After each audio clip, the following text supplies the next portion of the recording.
It's noon here in Ventnor City, New Jersey, and New York, New York, a town so nice they named it twice. And this is news that you can use from CarEdge for Tuesday, June 6th, with your hosts, me, Ray, well, and the good-looking kid wearing a great-looking shirt, Zach.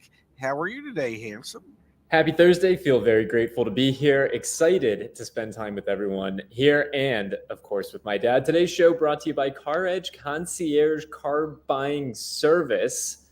That's a mouthful, but folks, if you're in the market to buy a car and you don't want to deal with any of the crapola, let our team of professionals do it for you. Check it out at caredge.com/concierge. Now, the big story today, Dad, we have Before you get to that big story, apparently we have a team, a large team, that wants nothing to do other than deal with crapola so that you don't have to.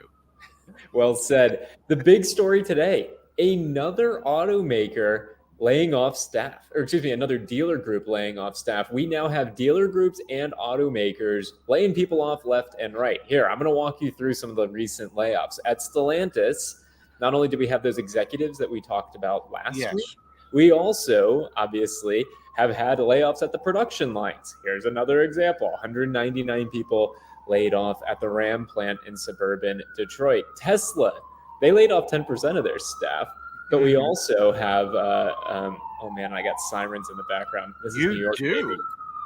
They also have been New York, buddy. Revoking offers to interns.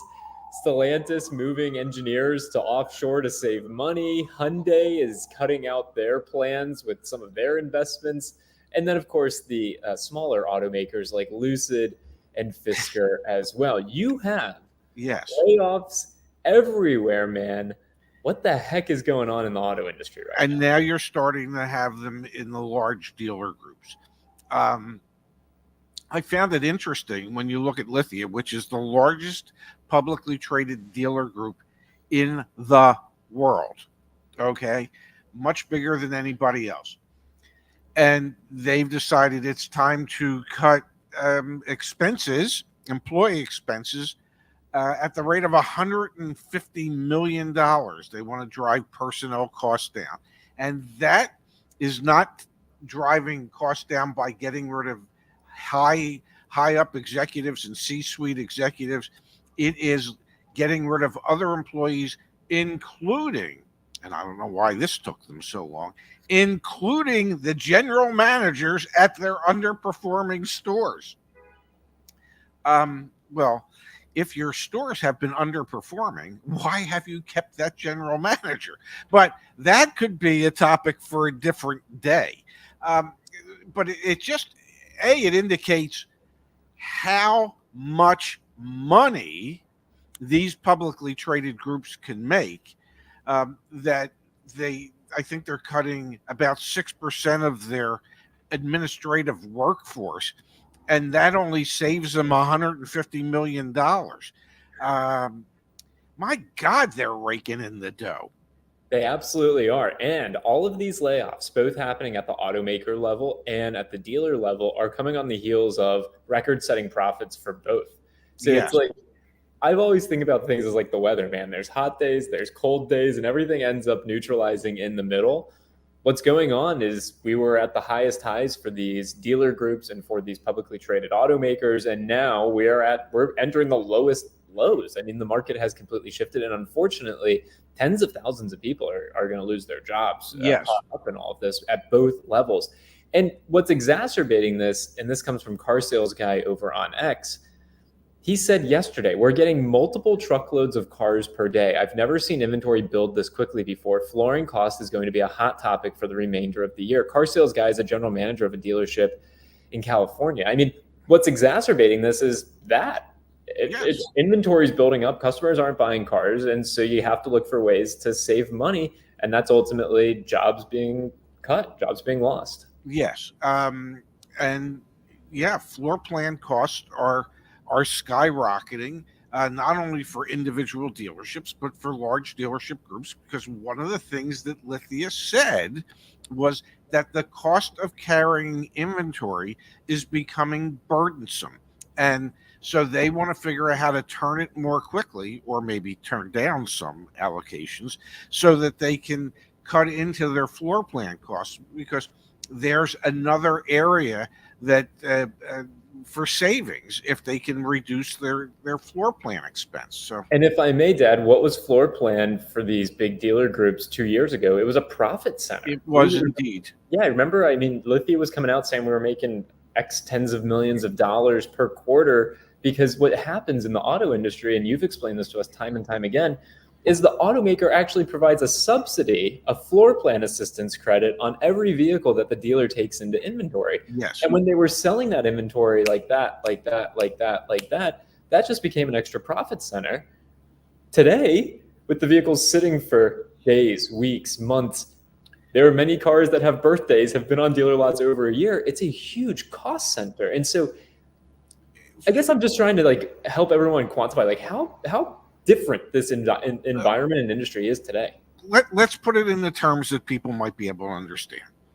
2 years ago, let's say, based on how quickly dealers were turning their inventory, that because of floor plan assistance, that they were actually making $30,000 a month in profit. Okay, extra profit from the floor plan assistance, because, well, they didn't have to pay their lender for lending them the money to carry their inventory, because they were turning the inventory that quickly. And the assistance from the manufacturer more than made up for it. And so they ended up gaining an extra $30,000 in profit in any given month. Fast forward to today. Suddenly, you have cars that are sitting. The inventory has grown, where a dealer might have had a 10 or 15 day supply of inventory. They now have a 75, 80, 90 day supply of inventory. Their cost that they have to put out to the lender, let's say now, they have to write a check to the lender for $100,000 to carry that inventory for a month. That's $130,000 swing against the bottom line. Okay, instead of making $30,000, you're now paying $100,000, $130,000 absolute swing that many dealerships, whether they be mom and pop stores or part of large groups like Lithia, are experiencing.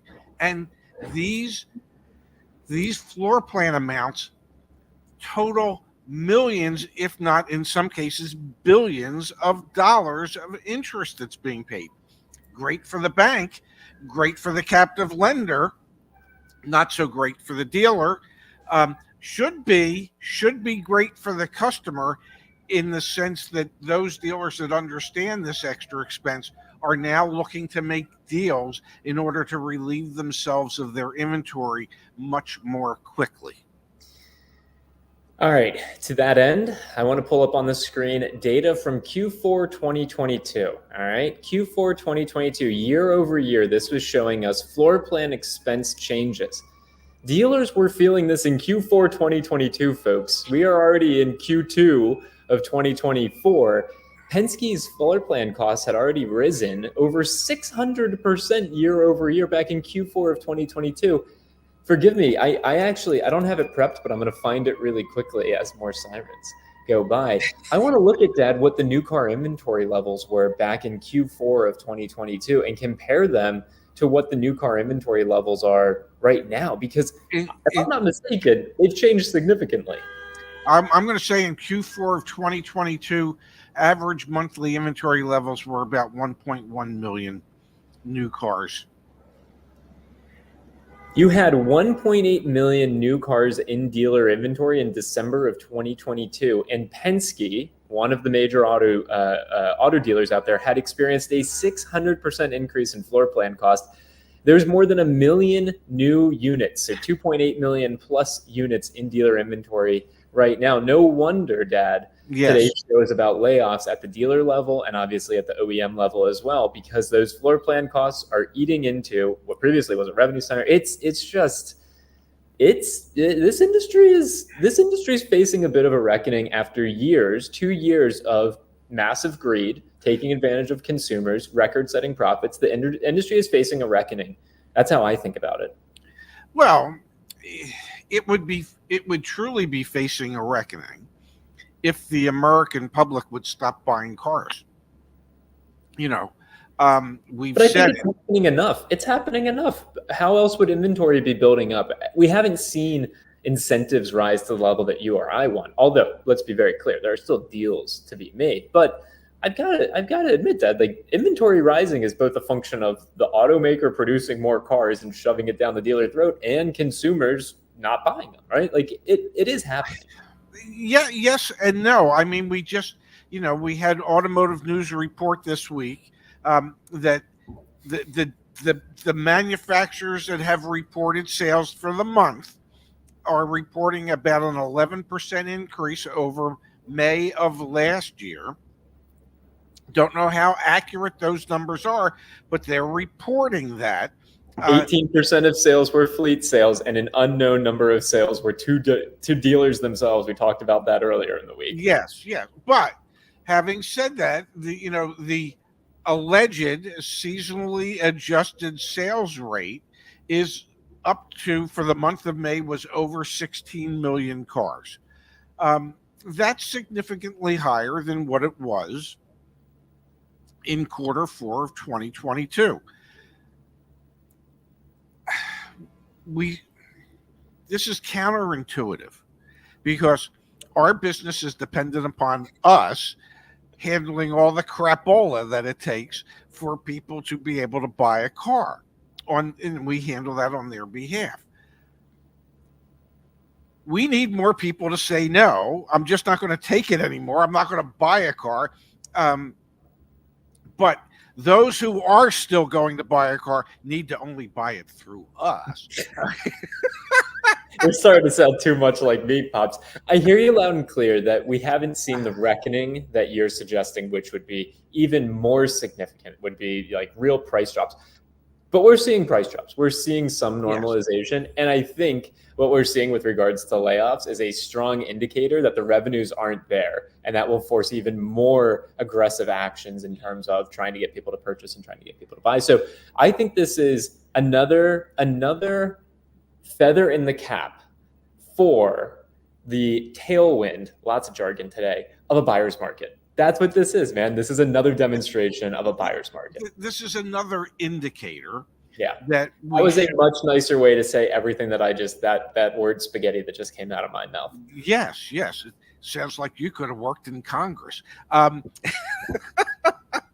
This is yet another indicator that we're seeing a correction in retail automotive, which ultimately could and should lead to somewhat of a buyer's market as opposed to a seller's market.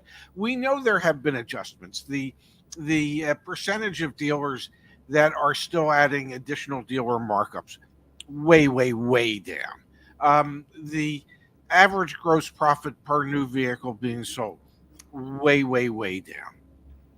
The average incentive per vehicle being sold almost doubled from last May to this May, up to about $2,800 on average. So we know that everything is moving in the direction of it becoming a buyer's market. It's definitely not a seller's market anymore. Maybe it's more neutral than what it's been, and I think trending ever so slightly to a buyer's market. Yeah, definitely. And we talked yesterday about used cars, and it's obviously happening there as well. Another plug for CarEdge.com/sell. If you are going to sell a vehicle, make sure you check that out. Or if you want to just know what your car's worth, you can check it out. From Lauren, more layoffs, but yet can't just sell cars cheaper and or offer more incentives through financing to help these people stay working. And that brings up something that I had sent you earlier today. The article about EVs, which used to transact and had monthly payments at a higher price and a higher payment than luxury cars and luxury buyers. EVs now, by a wide margin have a much lower transaction price and an extremely lower average monthly payment.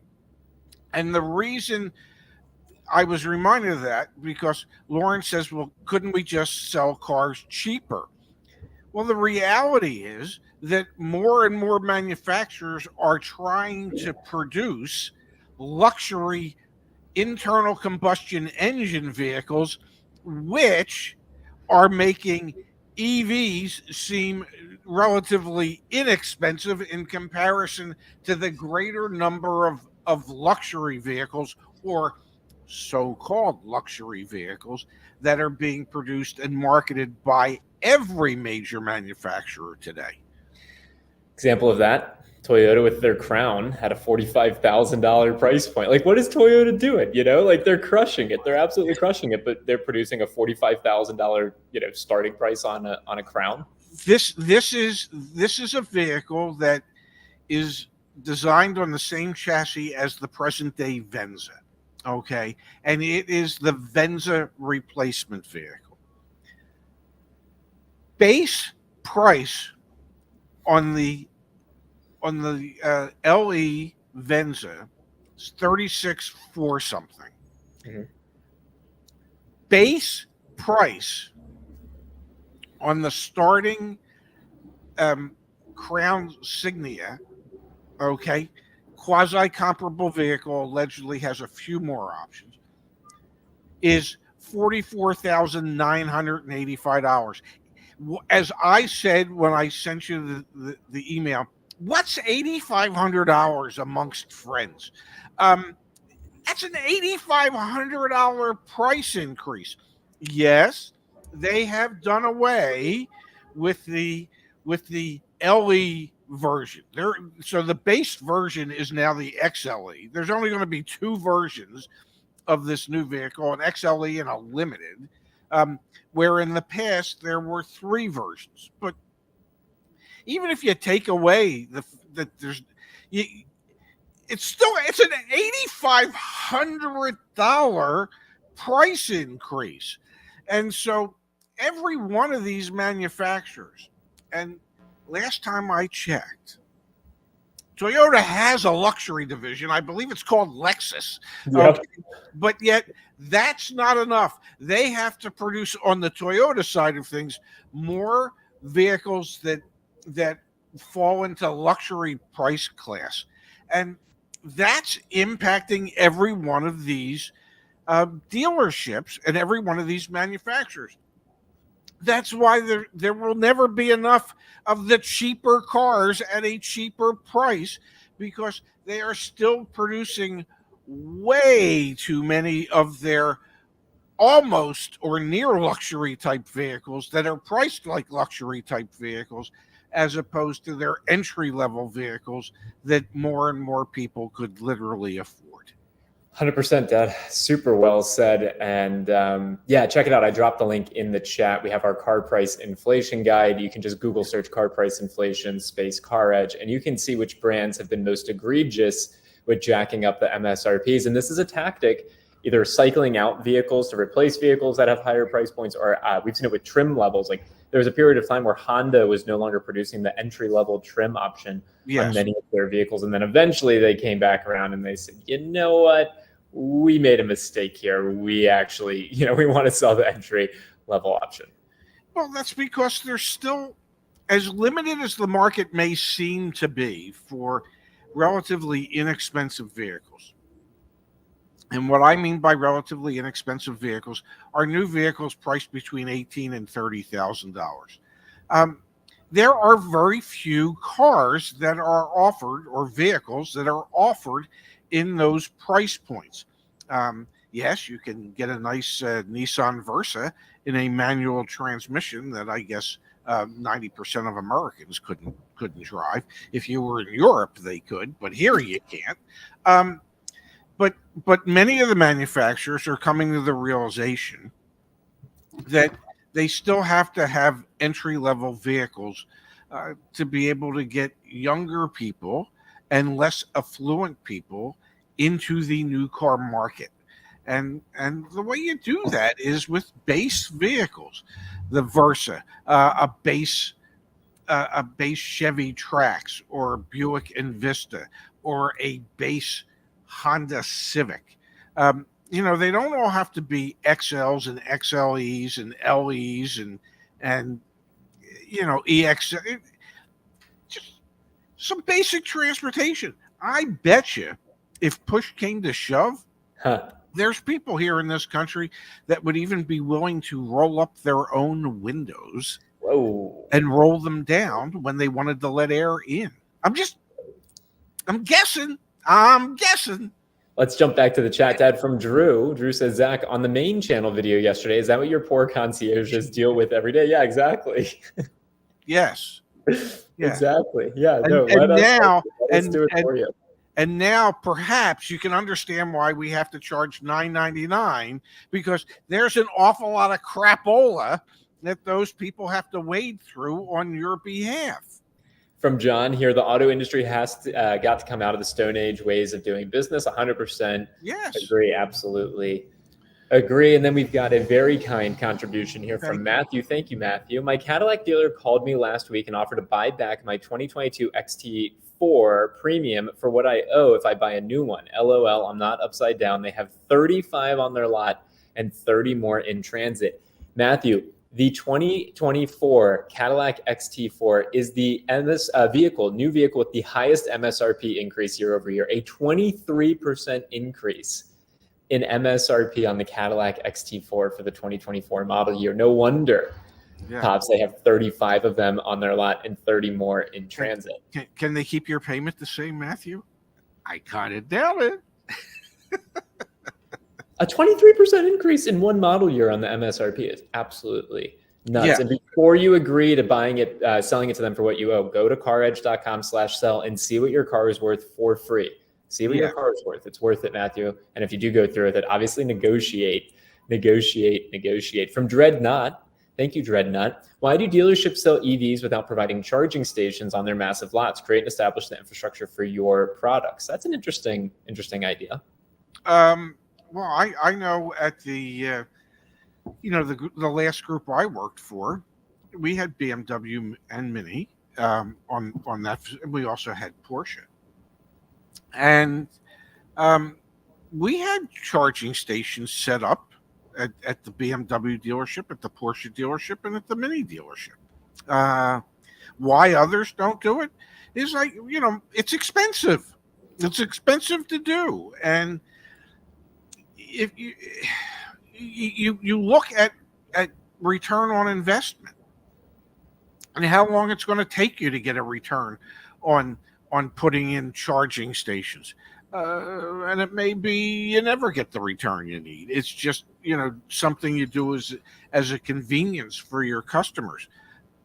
So it's difficult to get people to spend the money it takes to, hell, Ford said to their dealer body, if you want to sell EVs, you either commit to $500,000 and put in a couple charging stations, or you commit to $1.2 million and you put in charging stations, you get all the cars you want. Now they've said, well, you don't even have to put in charging stations and we'll give you all the EVs you want. So, yeah.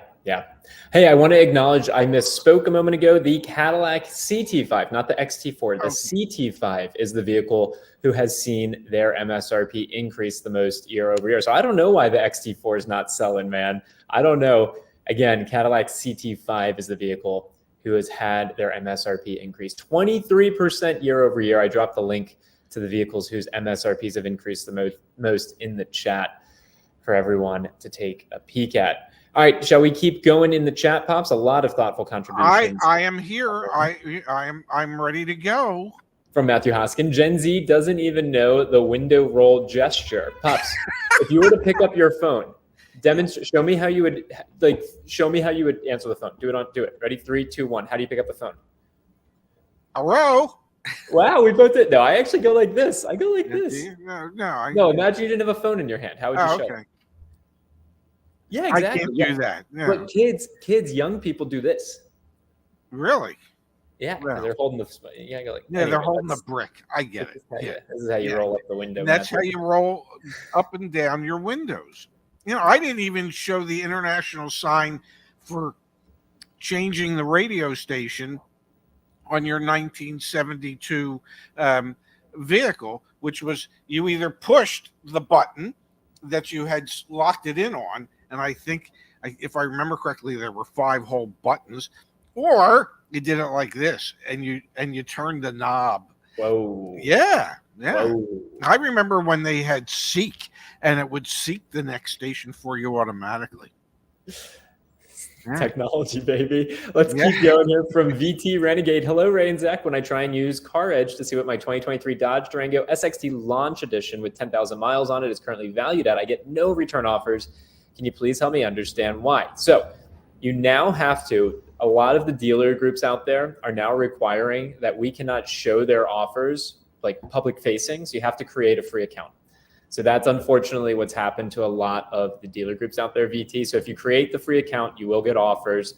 It's a lot of the dealer groups out there. They don't want their competitors to be able to see what they're paying for cars. I think we brought a little too much attention to that. Now you have to create a free account.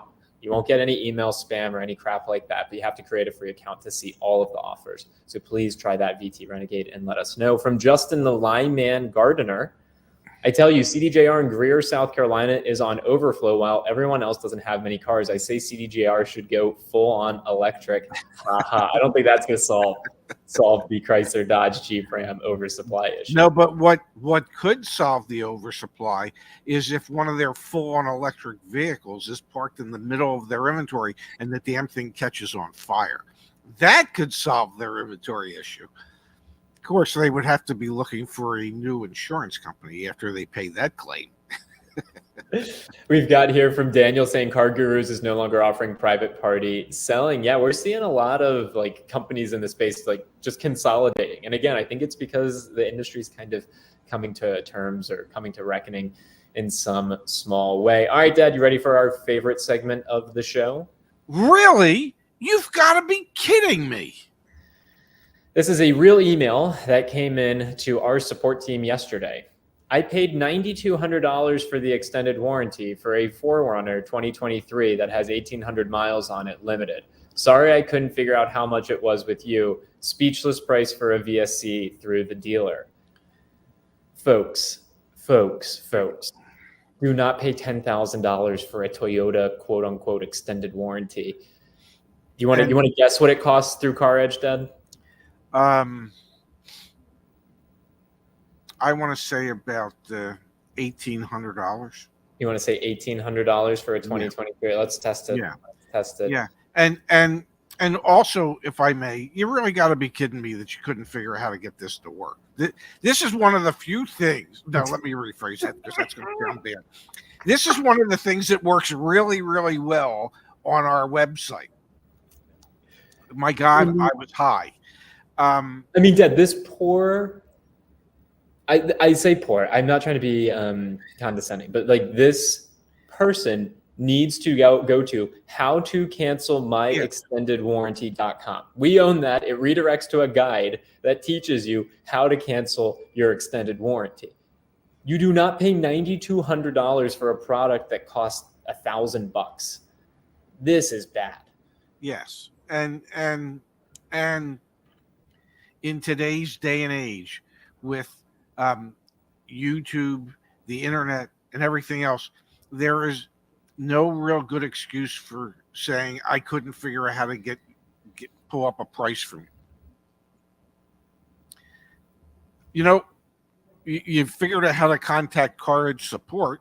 Even that, man, you just like when the dealer's talking to you, just like chill. Yeah. Say, could I have a minute? And then go out and get on your phone and figure out how to pull, or call the 800 number. Got my swimming trunks ready to swim in the river of tears. Yeah, I mean, it's unfortunate because that F&I person is going to have a hell of a month. Dad, look at this comment. Why are we so anti-profit? I'm anti, what would that be, 900% markup? Yeah, we're Gang, not anti-profit. We make money on our the one that we sell. We make $600. Yeah. We make $600. It helps us make payroll. It pays for the team. Like, but when you're making 900% margin, that's egregious. That's terrible. We are not against profit. We are not against a business making a profit. I am not against a dealership making a profit. I think the dealership, if they've made the investment and put up a facility and are there trying to do the right things, they are entitled to a profit for having done that. What they are not entitled to is ripping people off who don't know better. Set up the maximum amount you allow your finance people to make profit wise on any of the items that they sell. Have a reasonable markup. Have enough markup that allows you to be profitable and to stay in business. Don't incentivize your finance manager to rip somebody off so that that finance person can have a bigger paycheck. Cap it. That's all. Make your money. Make a fair, reasonable amount. You can determine what's fair and reasonable for you, and cap it so that your staff does not take advantage of people who don't know any better. That's all. I'm not against you making a profit. I'm against you ripping people off. From Matthew, $9,200. That's Range Rover warranty money. Yeah, if you could actually get a Range Rover warranty. Yeah, you have to try and find one. All right, folks, that is a show. We'll be back tomorrow with more news you can use. I'll be back in DC. Pops will be down the shore as always. Thank you to everyone for being here and spending time with us. Dad, thank you as always. And yeah, if we can help you out in any way, subscribe to the channel. Check out CarEdge.com. We appreciate it. Yeah, absolutely. Thanks for traveling to New York and still finding time to do the show. I love you. Have a great day, handsome, and I look forward to seeing you mañana. See you, Pops. Thanks, everyone. Bye-bye, everybody.